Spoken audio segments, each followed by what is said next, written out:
Fortunately, I did get to sleep fairly fast during my morning nap. As soon as I allowed it, Will rotated us and took us to observe the end of the lieutenant's fiber, though we did not enter it. I saw a familiar scene. I found myself looking at the lieutenant and Jennifer Carruthers lying in the same motel bed I last saw them in. As I watched, Jennifer stirred, then sat up and sleepily walked to the bathroom. She wore nothing, so my eyes couldn't help following her. She closed the door, so I turned my attention to the lieutenant. He turned over, but then seemed to go back to sleep after finding a new position in the bed.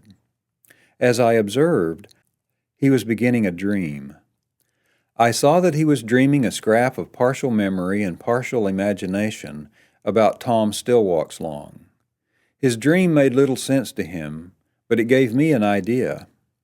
I left the lieutenant to his dreams and headed for Tom's fiber.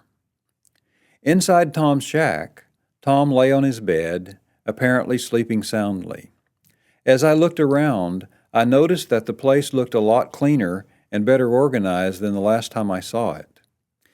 He had obviously been making progress and staying sober. He seemed to be dreaming that he was sitting on his bed, looking at his room, and the room looked a lot like it did when he was awake. Since he has seen me in my dream body, I wondered whether he might recognize me if he saw me again in one of his dreams. I began hypothesizing ways that I could make that happen. With a little help from Will, we entered Tom's dream. Almost immediately, Tom was able to perceive me, though I could tell that his mind was slow, a bit confused, and groggy. I decided that I'd better speak first, since I could feel that Tom seeing me was part of a current meaningless and totally forgettable dream experience. "Hi, Tom. I've come back to visit you. I hope that's okay. Remember me? I'm Ramon." "Ramon. Has time stopped again?" "Not really. I just wanted to talk again." "Yeah?" Tom was not terribly responsive in his dream state. "Tom, remember Lieutenant Briscoe?" "Yeah." "Would you like to visit Lieutenant Briscoe?" "Yeah." Tom actually moved his dream buddy head, nodding a positive response, and seemed to rise to a slightly higher level of consciousness. "Tom, could you give the lieutenant a message for me, an important message, like when you were in Vietnam?" "Message?" "Yes. The message is, be at the Heart of Texas Truck Stop Cafe, 10:30 this morning. Important." "Yeah." "Tom, can you tell me the message?" "Yeah." "Okay, what is it?" "Heart of Texas." "Tom, the message is, be at the Heart of Texas Truck Stop Cafe, 10:30 today. Important." Heart of Texas Truck Stop Cafe, 10:30 today. Important. Very good. Now I need you to take that message to Lieutenant Briscoe. How can I do that? I have to admit I'm not exactly sure. Why don't we go outside and get you started? Tom and I went out of his shack and into the light of a bright early morning sun shining from a clear blue sky.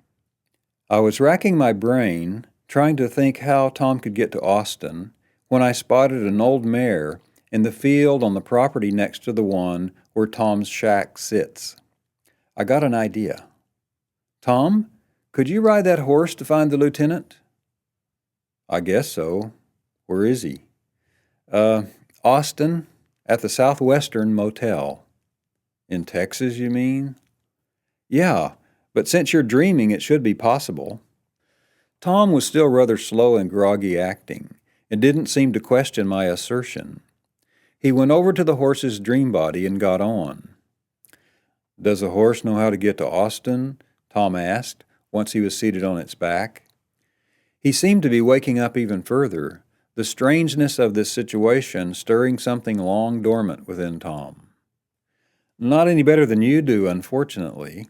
Do you have a road map around here or something?"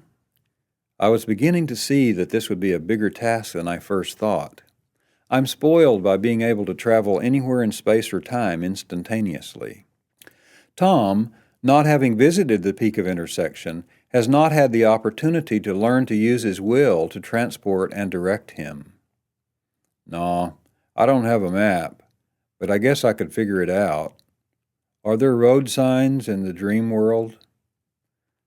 I don't see why not. Everything else seems to still be here. Now remember, the Southwestern Motel in Austin is where the lieutenant is. And the message is, be at the heart of Texas Truck Stop Cafe today at 10:30. Important. Right. After Tom had ridden for what seemed to him to be a couple of hours, he came to the Little Montana, a combination gas station, cafe, cheapo motel, and mini truck stop. Tom had been in the place many times over the course of his life and remembered the large map of the highway system of the United States on the wall inside the station near the cash register. Tom rode right into the station and dismounted near the front door. There were 3 cars at the pumps. At one car, a fat man was standing unmoving in the act of putting gas in the car. In another car, Alice Sweetwater and her 3 children sat waiting for her 3rd or 4th husband to come out from paying for gas. Tom walked inside the station. At the counter, the young attendant stood, money in hand, in the middle of placing money into the cash register. Tom thought briefly about trying to take a pack of cigarettes from behind the counter, but thought better of it and went over to the map. He felt his mind starting to wake up and memorized how to navigate on the interstate system to Denver, then on to Dallas and Austin. With Tom riding, the horse walked mile after mile, day after unending day, week after week. Nothing in the frozen landscape moved except for Tom and the dream horse.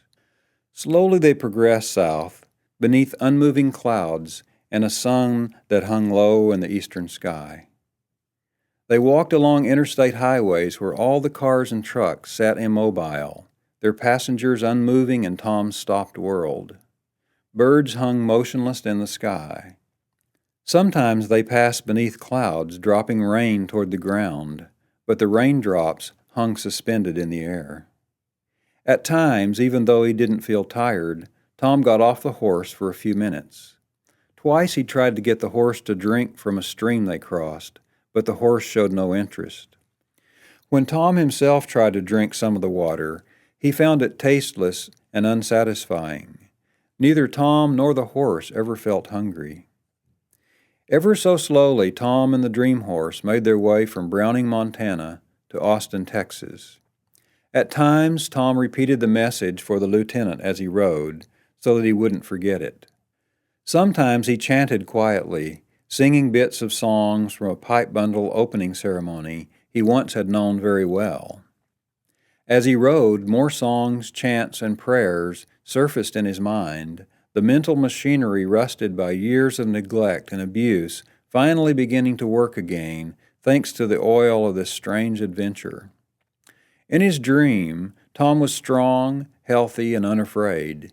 He felt like one of his ancient ancestors as he rode through the mountains and foothills south to the high plains. Though technically asleep, Tom was more awake than at any time since he returned from Vietnam. Tom's spirits began to brighten considerably when he saw a sign along the highway which said, Austin, 18 miles, indicating that he was nearing his goal. When Tom reached Austin, it took him a few more hours to navigate his way to the parking area of the Southwestern Motel. When he arrived, the horse stopped and seemed to fall asleep. It was about 8:15 on a bright, sunny morning. I stood outside, waiting as Tom dismounted. Tom just stood and waited, so I thought I'd better remind him of what he was there to do. Tom, good job, you made it. Do you remember the message? Heart of Texas, Truck Stop Cafe, 10:30 today. Important. Excellent. The lieutenant is just inside. He's in room 221, just up those stairs and down the hall a ways. Why don't you go give him the message now? Okay. Tom turned and walked toward the stairs. He went up the stairs. He started to knock on the door of room 221, but then thought better of it. Instead, he decided to see if the door was locked. However, in maneuvering around, Tom's dream body stepped right through the door. He was only mildly surprised when he found himself inside the room, for Tom seemed to remain constantly aware that this was a dream and that nothing was quite normal while he carried out his important mission. Inside the room, Tom found the lieutenant's dream body standing, looking at him. The lieutenant looked older, but Tom recognized him right away. Without preliminaries, Tom blurted out his message. When Tom arrived, the lieutenant was dreaming something vague about walking around inside the house of a friend from grade 2 in Denver. The lieutenant didn't seem surprised when the dream changed and he saw Tom, but the lieutenant didn't immediately recognize Tom's dream body. Tom's dream body looks a lot like, but better and younger than Tom's current physical body, which is much older, harder, more worn, and long-haired than the Tom that the lieutenant knew so long ago. The lieutenant's dream body still looked more like when Tom knew him, so Tom recognized him instantly. Tom dutifully repeated the message and then some that I had forced him to repeat only milliseconds earlier. Heart of Texas, Truck Stop Cafe, 10:30 today, Vietnam. The combination of Tom's voice and the word Vietnam caused the lieutenant to suddenly recognize Tom. As soon as his message was delivered, Tom found himself waking up back at his shack. As soon as the lieutenant heard Tom's message, Tom suddenly disappeared. I was unable to stay there and observe any further as Maria shook my shoulder and told me it was time for another snack and more physical therapy.